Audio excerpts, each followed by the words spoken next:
Well, listen, guys, we're back for another episode of an Undecided Major with Dakari J, and I'm so excited because I have my big sister, Kristie King, here.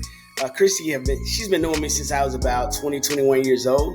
This episode, we dive right into this idea of career changes, right? What do you do when you're stuck in careers? You want to leave careers. Maybe you want to advance in your career. We talk about professionally pivoting to another space. And so I'm excited about it because she's always spoken life into me. I believe she's going to do the same for you. This episode is amazing. Hopefully you get some insight and clarity.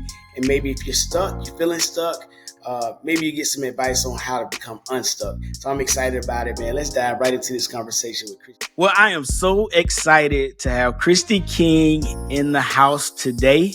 How are you doing today? How you feeling?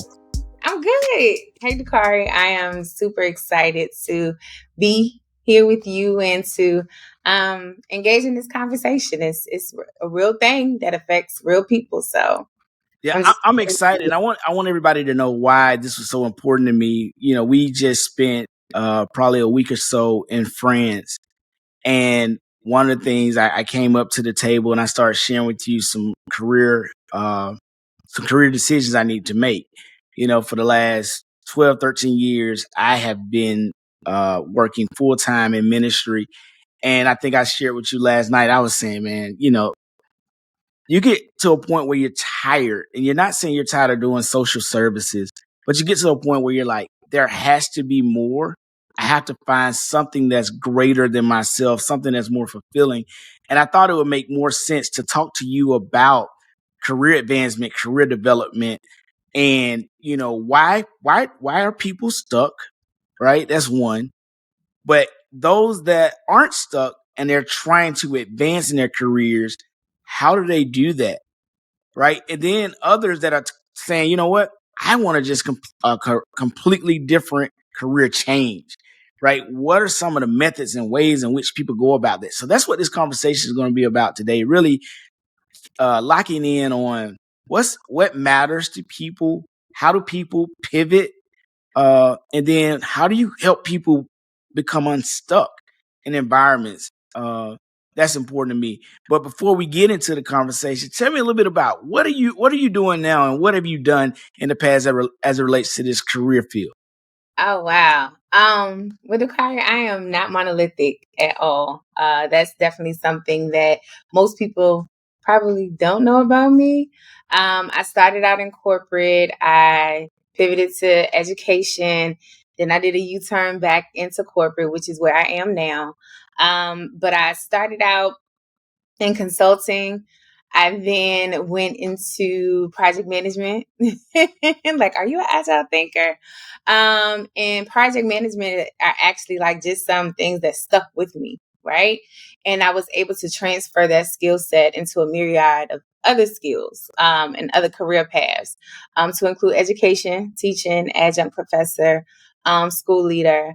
And currently now I'm running the largest environmental justice project in the country, where I am responsible for really handling the most simplest to the most complex type of solutions. I call us solution engineers. And I help communities sustain and thrive through large infrastructure changes. And it's a right of way industry. So in the most layman terms is like when you see the cities having the developments, you're like, oh wow, where are the people going? Like, what are they doing? What's extremely different about my part and what I am responsible for doing is that I've added an element, which is environmental justice, to ensure that there is a 1-to-1 ratio for every family that is being relocated to a different person. So we provide resources, we do activities. I've established partnerships with lots of career pathways, workforce development, currently working with a law firm to help some people just kind of get things off of their record so that it does not hold them back. Right. Yeah. I believe very much that everybody deserves another chance. And I don't quantify it by, oh, it's your second chance, it's your third chance. No, like, guess who didn't quantify us for a chance. Right. So just want to be a vessel and do that. And so I sit as the chief operating officer for the organization in which I work with. Well, you know what? You made something. You made a statement, and I really want to go back to it. You talked about starting in corporate and then going to education and then back to corporate. Why did you leave the educational space? Because I have a lot of friends, right, that they're teachers, and I'm fascinated by the amount of teachers that are leaving the profession. A lot of them are like so powerful and strong. You watch them work, you watch them be advocates for the voiceless in so many different communities. And I think for me, I'm afraid that we're losing some of our best and brightest educators. And I'm curious to know why. Like, I have an idea, but I want to hear from someone who's lived in that space. Absolutely. So I may have removed myself from the classroom. I may have removed myself as a school leader, but I will never remove myself from being an educator.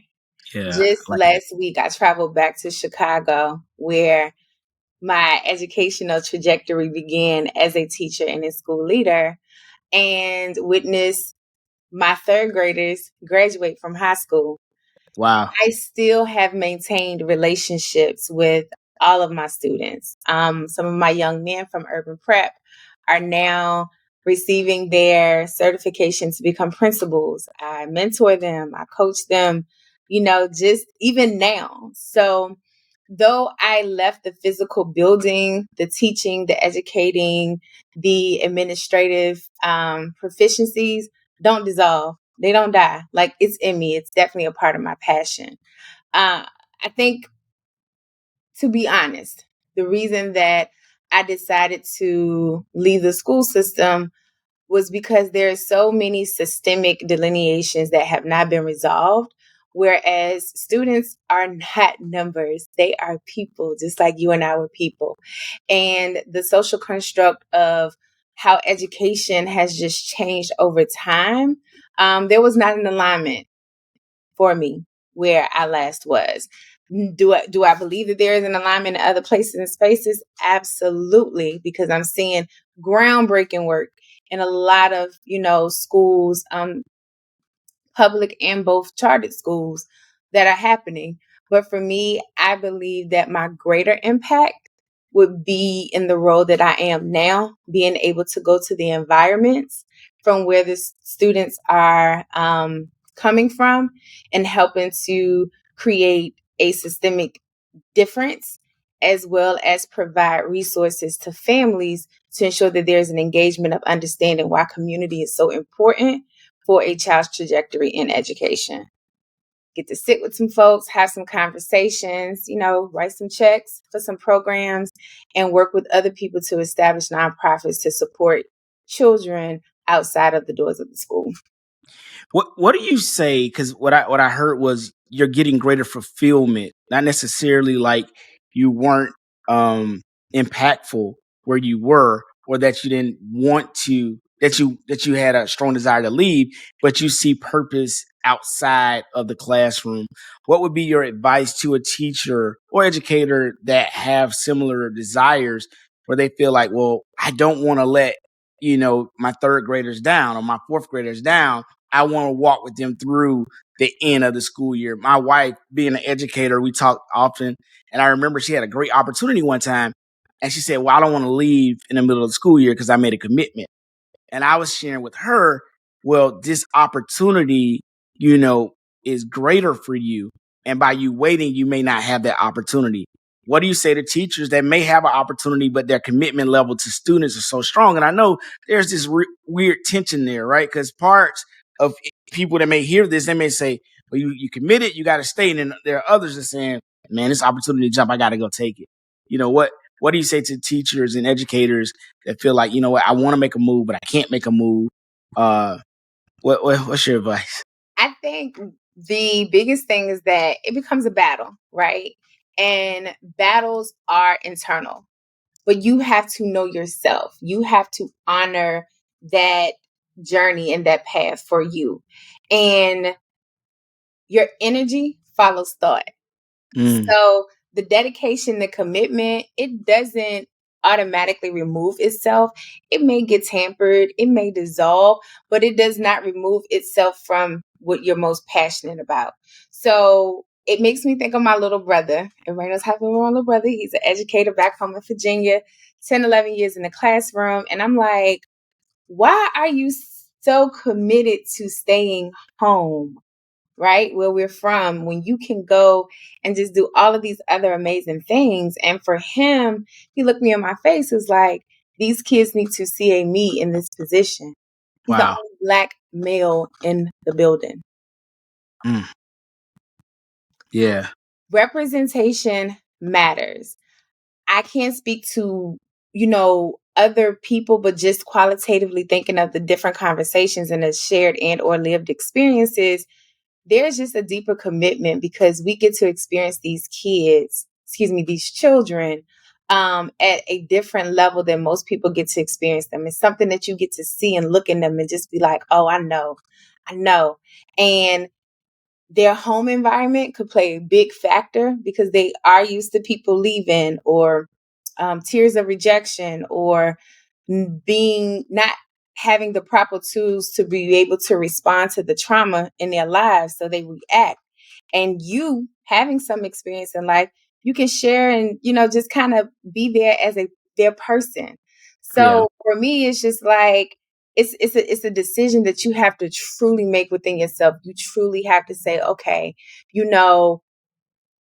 why would I battle not making more money or a greater Yeah. opportunity to stay where I am? Because guess what? You get to, and you're responsible for the 25, 30 kids' minds and experience of you at that moment. And there could be a moment, and I'm sure there is a moment, where something that you have said or done could completely restore any hope that has been diminished in their life. And so it's a commitment, it's a passion. And I think it also lends to your life's purpose at that moment. I love that, and I think you're helping me navigate this conversation because I want to know, when do you make the pivot? Right, that's a real thing. Many of us, and again, the name of the show is Undecided Major.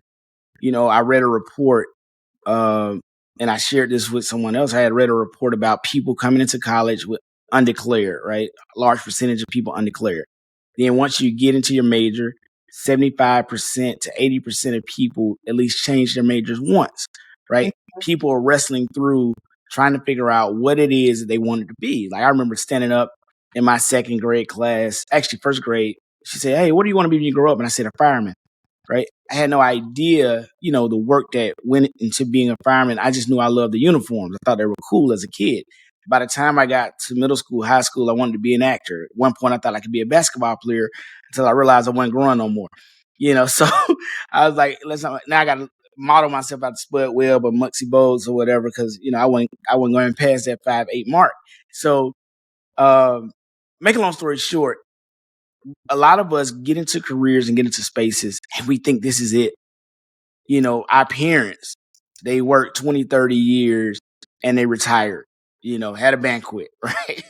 Right. Got the plaque. But many of them, if you talk to them, they would tell you, "Hey, I really wish I would have done X, Y, and Z." Now you have a generation of people that are hopping from jobs every 3 to 5 years, and people are saying, "You all are flighty. You all don't stay anywhere. You're not committed to anything." But a lot of it is, hey, we know when to pivot. For Mhm. people like myself who have this commitment complex too, similar to my wife, how do you help us navigate between knowing, as they say in poker, knowing when to hold them, knowing when to fold them, knowing when do you let go, right? And say, now is the time to make that shift. How did you know when to pivot? And what's your advice for those of us wrestling with pivoting? The kind, I believe, seasons, right? Seasons teach you to appreciate how you weathered the storm. And I always look at life more like a season of grind mode, right? What am I committed to in this season of my life? And what I've learned consistently is that preparation meets opportunity. Yeah. If I ask something, if I ask God for it, if I put it in the universe and I'm committed to it, then I'm gonna shift until I feel that alignment.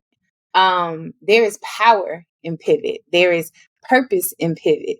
There is a promise to the pivot, because Mm, if you feel that it's time to move or do something different, then you know what you are clear on, but you may not be clear on why it's happening.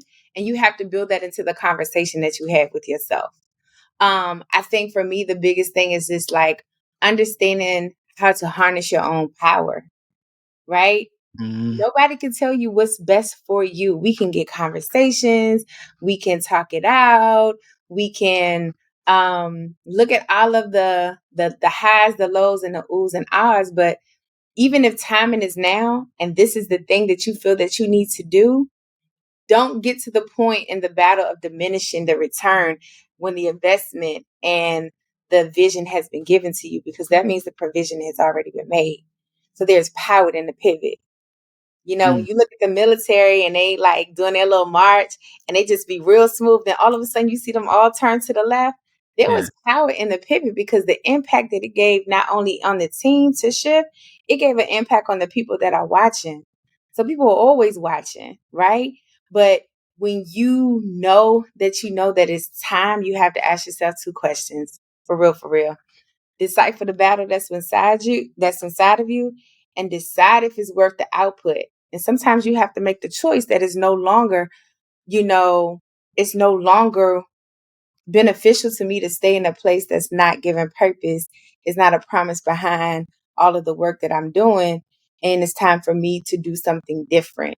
And you just know when you know, like, you can't continue to allow yourself to be in a space and place that doesn't bring you joy, that doesn't create happiness, right?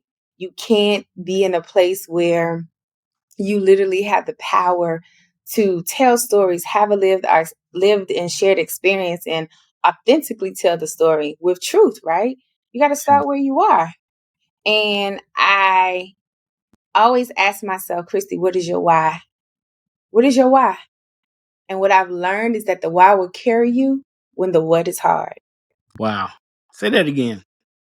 The why will carry you when the what is hard. So you said, Chris, how do I know when I'm supposed to pivot? Because there's a why inside of you, and that's what's carrying you to make that shift. And even when the what is hard, that why is going to carry you, because you cannot deny your lived experience and what has been placed in you. You said something, man. You're saying some stuff, and I think for many of our viewers, they get that part, but then there's this other side right here, and this is where I kind of fall into that space. And I know a few others I've talked to. So there's a ceiling where you are. A lot of us, we try to play like we don't know, right? You Oh, baby, know it's it. still everywhere. Yeah, yeah, it's a ceiling in the house, right? You can only go so high in a space. And what happens is, because of that, there's a fear to shift because you don't know the unknown, right? You don't know what's next. Like, I'll give you a prime example. And then I think this is the hard part, right? You don't know what's next because you've been operating and working the vision of someone else for so long. Ah, Think about it like this. There's one of my favorite characters in the Bible is Moses, right? If I can really just exegete Moses' life, I would tell you Moses was an orphan, right? Child. Like, a lot of people don't know. He wasn't even named by his mom. He was named based on his condition, right? Pulled out of water to be drawn out, Moses, right? And so all of a sudden, Moses, he's tending to the flock of his father-in-law. And Moses ends up in a desert. I would argue that this wasn't the first time Moses had been tending to the flock. But mm, somehow on this particular journey, Moses ends up in a desert. How is it that I could be working the vision of someone else, but yet I end up in a dry season? mm, I'm in a place where I'm no longer a field. I'm in a desert. And I know if you're not spiritual, you probably won't get this part, but I do know this. I recognize it was only at that place where God spoke to Moses, though. It was almost like you had to be isolated and dry. You know, I was like, God, I couldn't just be isolated. I had to be dry too. I had to be to the point where I'm almost depleted. So what my argument is, and what I'm sharing is, not only am I depleted, but I've been working the vision of someone else, and now I forgot my dream. What do you say to people that have been operating and executing the vision of a larger corporation, a larger nonprofit? You've been working with the CEO, you've been working with the COO, you've been doing your part, and yet now you're dry and you've totally forgot what you're called to. So now you no longer know your why, and you can't get to your what. What do you say to that? And maybe that's too heavy for us to unpack here. I stay ready. Why are we in fear? Why do we say out of our mouths in one way, oh, I got faith. I know that God is going to do this. I'm confident. I know that I can do it. Why do we allow fear? And it's something that we see all the time. It's like false evidence appearing real and all of that stuff. It's a fear of being able to say no to someone else and not yes to ourselves. We have to learn how to remove the pressure of knowing the right thing to say by having even an empathetic conversation with ourselves. You have to ask yourself, like, how am I going to cultivate this level of resilience from a place of authenticity, a place of purpose, a place of courage, and a place of joy for me? I think that, and I believe strongly that a lot of us, we have a few things going on in our lives. People pleasing, whether we want to admit it or not, proving that we can do it and we're the best person to do it, right? And our commitment to seeing it through because we're loyal people. Yeah. So when you get wrapped up in that type of cycle, the confidence that you gained is for somebody else's vision, and it has not necessarily been your vision, but you've been the mission behind it. Like you've been executing it. This is what I tell people. Never work on someone else's vision harder than you work on the vision for yourself. Hmm.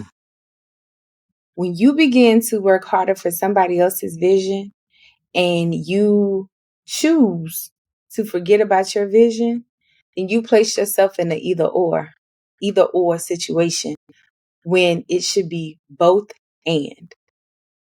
Whew. I can provide to you this to ensure that your vision comes to life, and I will ensure that I have a strategy to nail the vision that God has given me because the provision has been made already. You have to thrive through it. You're going Yeah. to be in crossroads all the time. But when you don't choose yourself, Dakari, that's a choice. Wow. Wow. You all right. I get it. I get it. I think that you said it a lot of times, and I think we've been cultivated to kind of live like this, to be good stewards of where you are, right? That conversation has been framed, and it's somewhat oppressive because no one actually shares with you. If you work for a company or you work for an organization, a lot of times your gifts aren't cultivated. It's really based on what you put on that resume and say, hey, I want this job, I want this opportunity. And so you walk into that. And I think what happens is you sometimes discover while you're doing that that's not it. And then you stay longer than you need to stay. I always say this: if you stay somewhere too long or you become too comfortable, you'll either spoil, you become too spoiled, or you will actually spoil. You know what I'm saying? So, and what I'm saying is, you'll be too spoiled, meaning you won't be doing anything, right? Or you Right. become spoiled with nothing else to give, you'll be expired. So you'll stay in a place for so long that now you have nothing to give to the organization.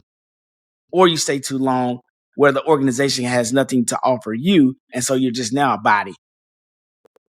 And I think that what happens in organizations too, and once people recognize that level of you being spoiled, then that's when they create what I would call hindrances and put barriers in your way, right? and it kind of forces you out. And I think by staying too long, if you're not careful, you will be pushed out. You will be put in a situation where now you feel broken, you feel attacked, you feel abandoned by the organization that you helped to build. I've been there. I'm like, man, I've given so much, right, to this space. And I'm like, all of a sudden now I'm not valuable when had it not been for this work, as you said, I've been the driving force behind your mission. I've been the person behind your vision. Matter of fact, I wrote some of it, you know what I'm saying, to make sure that you stayed relevant when you were drowning, you Mhm. know. And then now when you get to a point where you feel like you have plateaued a bit, now you're no longer necessary. So I think that you sharing that and saying that you have this confidence for others, but you really don't have it for yourself is critical in your statement. I do want to ask you this. Okay, Mhm. now that you know that it's time to pivot, what are some of the steps to pivot? Let's just say, hey, I'm looking for a new job. What do you start? Absolutely. Do you mind if I just offer something No, offer, please. Yes. before that? And I promise I will definitely answer that question. No, you good. I think also too, Dakari, what we don't give ourselves enough credit for is that sometimes God places you in a place to just give and go. It's like a drive. Yeah. Mm, Oftentimes we get in places and we believe that, okay, this is what I'm supposed to build. I'm going to create a line of succession, and success is indicative of longevity. Longevity is birth through 10, 15, 20 years. Sometimes God can place you in a place for a month, 90 days, a mm, year, 2 years, to give them what they need to get to where they need to get to, so that you can go where you have been called to come to. yeah. You know, I don't want to stop you. I was gonna say Now, something. go Yeah. ahead. No. Darius Daniels said something that's key to what you said. He said there in certain seasons there are planters, there are waterers, and then there are those that receive the harvest. Right. And I think we have to figure out where we are in those seasons. That's what I'm hearing you say. And I realize even with you, I realize I've been a planter, right? And Mm-hmm. sometimes a waterer too, but a lot of times I didn't see the harvest, which created frustration. And I think we don't recognize who we are. That's a part of my journey. I'm a person, I'm a visionary, I'm a starter. And a lot of times I forget that I'm not supposed to see it all the way through. I'm supposed to give you the initial, that's why when I in track, I ran the first leg, right? And I wasn't supposed to finish the race. I'm going to start this thing off and hopefully I pass the baton. Yeah. I'm gonna give it to the person that can continue the race. Okay. And sometimes you forget, and I think that's the hard part too, because sometimes you're like, when? Trust issues. Hmm? Let me unpack it for you. No, no, no. A lot of us have trust issues. Like, I started this, I gave you this, I planted. Yeah, I want to be responsible for the fertilization. I want to be responsible for watering it. I want to be responsible for pruning it. And we don't understand that in the power of delegation, there's also designation. oh, that's good. Say that again. The power of delegate, when you delegate, there is power in designation, because by you delegating, you are designating someone else an opportunity to cultivate and even grow in their gift as a Yeah, visionary. And sometimes we find ourselves wanting to not do that because we want it right, but we don't know everything. We may know a lot about some things, but we don't know everything. And this is my personal experience. Like, I'm gonna see it through. yeah, We went through the AUC. We doing some yeah. organizations. See it through, right? See it through. But Yeah, as seeing it through, you had to lean in and lean on the competencies and the greatness of others around you to offer and lend a sense of support, and even to see things from a different lens. yeah, So I think a lot of times, us authoritative, ambitious, difference makers, really good people, we want to see it through, and we look for people to reciprocate that back to us. yeah, And it's not a promise that that is going to happen. What Yeah. we can do, though, is make sure that we walk away knowing that what we planted was in good soil. Yeah. That's good. You're right. So what are our steps? How do we pivot? So where do we go from here? I think, well, for to have a long conversation with yourself, Yeah. what is it that you're looking to do? What is it that you're looking to accomplish? Right? What do you want to do? Do you want to sustain? Do you want to create impact? Yeah. And the distinction between those things is that I can enter a job and sustain the expectations of the roles and responsibilities and chart up that path and do what I need to do. Or do I want to take what's been in my heart, what's a burning desire that I could do every day and essentially not get paid for it because I love it and create a sense of impact, right? Both transformative just by me being there because what God gave me, they didn't give anybody else. Yeah. But I believe that you have to be clear on what it is that you want to offer this Yeah. season into your life, and that will allow you to create that path. I like that. Think about, your network, right? You think about the thing that actually you hear the most that you need to grow to, right? I see. Yeah, I'm I with you. like to grow too. Hmm. You think about, like I said earlier too, like there are seasons. Seasons teach you to appreciate how you have grown thus far. So this is the question that I asked myself. I was looking over some notes last night and I was like, dang, I wrote this. And I literally said, Kristie, will you vacillate between the hobby, which could turn to monetization, or are you going to focus directly on the skills that you've acquired to ascend in a company? Yeah, I like that. Right? You Yeah. have to ask yourself the questions, and you have to create the goals, and you have to create a checklist. And so for me, when it came down to like those certain things, I know that seemed like a whole lot, but literally that is the conversation. And I think sometimes we look to have a solid answer and a solid plan, and we don't allow ourselves to explore and discover where we are in the season and what makes sense to us. So the power in that particular part of the pivot is just trusting that if this is what I want to do now, I can do that. So how do I partner? How do I value, the businesses or the business that I want to start or the business that I want to join? How do I build in the journey with other people that may be there? Do Yeah. I really want longevity or do I want consistency? And how do I negotiate even with myself about what takes priority? So you put yourself out there. You have conversations. You play with LinkedIn like it's Facebook, Yeah. You look at people who are already doing some of the things that you would like to do and see if they're offering to have a conversation. I tap into my friends who are actually doing something that's completely opposite, but I have those real life conversations like what's motivating you right now, right? What's the business imperative for you? And they be like, Chris, you don't even have to get that deep. Yeah. What is it that you want to do? What is it?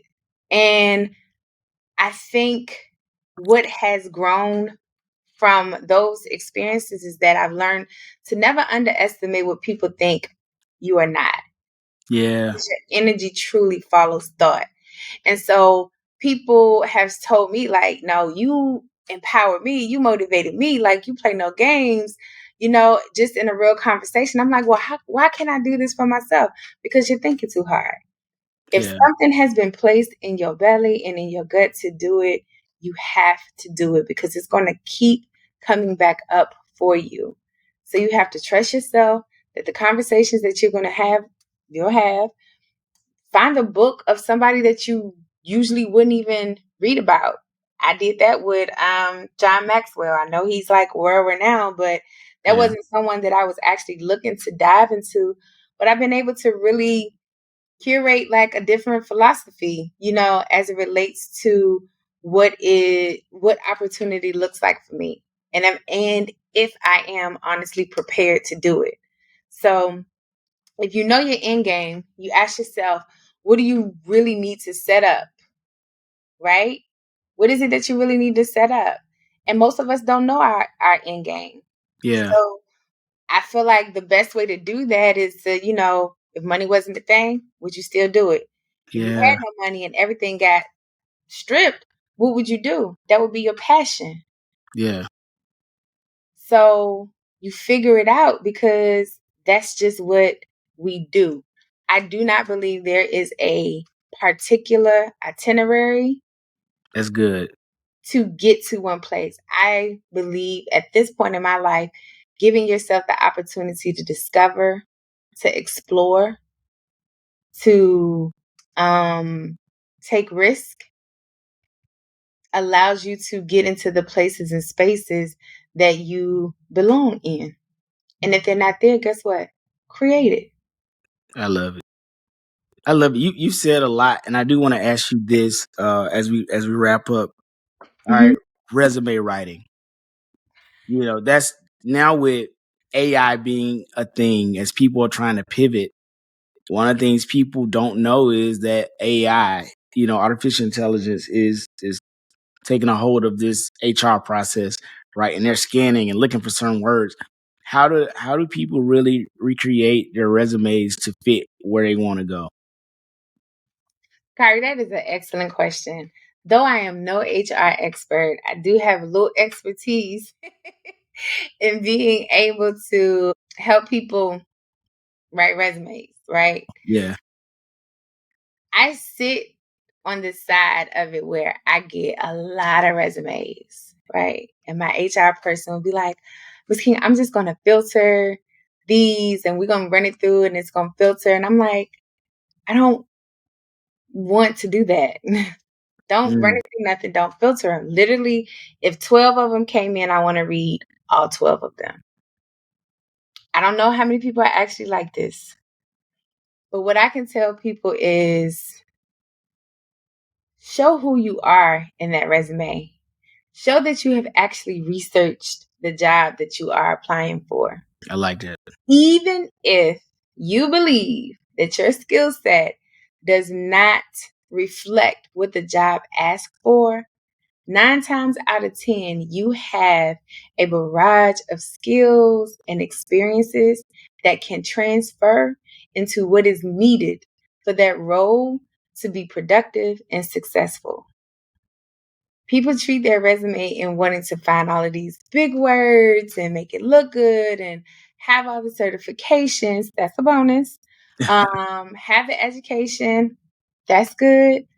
I look for the experience and I look for how you truly translate your skill set to what it is that I am requiring to be able to do this job in a way that will create impact, sustainability, and success. I love it. I Yeah. love it. Let me ask you uh like one or two final questions, and All this right, is let's go. uh who inspires you? Oh, you're gonna make me cry. Oh, the curry. Okay, we need this. No. Who inspires me? I'm usually prepared. You got me all emotional. Um, my family Yeah, and my students are my greatest inspiration. And I wish that I could say it's just one person, but my family and my students. I think back to my grandparents who had third grade education and ones that maybe have had a sixth grade education. And they both were extremely successful marriages with lots of children, right? Who are successful in their own right. And what inspired me was the core of the values that they instilled in them, which was you can do and be anything you want to do.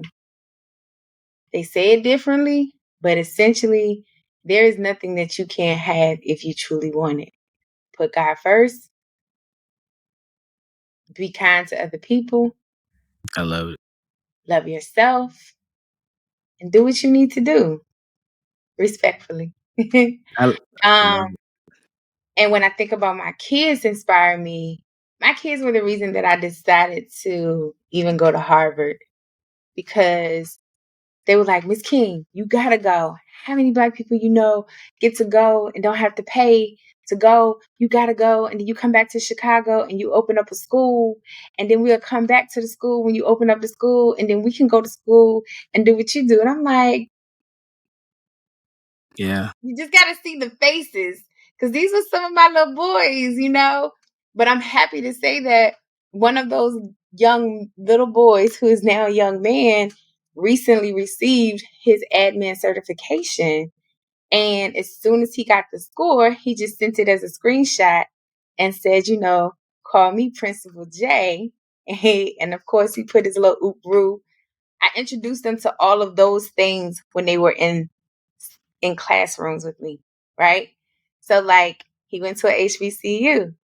graduated from an HBCU, joined a fraternity, right? And now he has passed a very hard exam in the state of Illinois to now become a principal and a school leader because he said these young people need it. So those those are those are the things that inspire me. I love the, it. the history of my family, seeing who we are as a people, how we come together, what's repetitive with us, and my students. And then, honestly, my little brother. My little brother is probably my greatest inspiration because I had to make sure that I was on it growing up because I was all that he saw Yeah. as his older sister. And when there were times that I wanted to give up, and even times when it's like I'm out. You know Yeah. what I mean? I mean, I'm out, out. Yeah. I thought about his face. I thought about how much he loves me. I thought about how much I love him. And I thought about how bad I wanted to see him become this amazing man. You know, he became an Yeah. alpha, even though our cousins are Kappas. He became an alpha, and I Yeah. loved it. And I was at his probate, like all Yeah. loud and proud. And he's in education. And even now, on my days when I just be like, bruh, I can't do this, I think about him because he was always the person that I thought about that made me smile when I wanted to check out from everything. So he inspires me, he empowers me, and I actually aspire to be a piece of who he is because he's probably one of the strongest, most humble, and selfless people I have ever met in life. Wow. My Wow. brother is probably the only one that can look at me and I can calm because I get a little ching. My brother look at me, I'll be like, okay. Yeah. And we're 6 years apart. It's crazy. He's tall. But I'd Wow. be like, okay. And he'll just say my name and I'll be like, okay. I love Inspiration. wonderful. This has been an amazing interview conversation. I'm excited that you decided to come on Undecided Major with me. I do have just final three, and this is fun stuff. Okay. Who's your favorite artist of all time? Any genre. All time, Hmm. Jill Scott. Love Jill. Love Jill. Okay. What's your favorite food? Sushi. Sushi. And this is my last one. Your favorite book you've read? Oh, sorry. I wish I could show you how many books I have.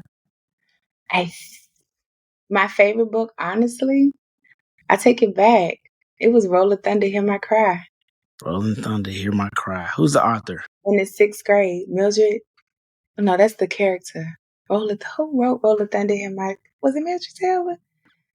Ooh, Roll I of see the Thunder. cover, but I can No, think of the author, yeah. Roll of Thunder, Hear My Cry.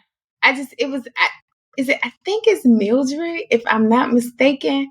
But I definitely remember like the characters and the story. And Yeah, it's Mildred Taylor. I am 100% confident, Alex.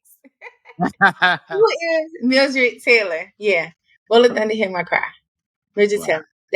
That book was everything to me as a young person because it talked about the Logan family.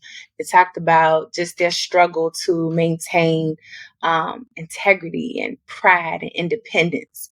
And though it's a story of physical survival, it is a story of the survival of the human spirit. I And I love think it. it just remind me of my family. I Yeah. love it. Where can people find you? Where can people find me? Oh, they can find me. You can find me in the. Go.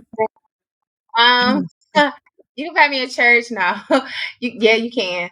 But you can find me on LinkedIn, Kristie King. You can find me on Instagram at the real Ms. KK, which will be adding another component soon. Yeah, you can find me around the way. Well, man, thank you so much, my You're big sister, for welcome. yes, for joining me for this episode of Undecided Major. I'm excited. Hopefully, the people are inspired. They gain some sense of wisdom and clarity, insight for their lives. You're watching Undecided Major with Dakari J. Thank you, Kristie. Thank you, Dakari.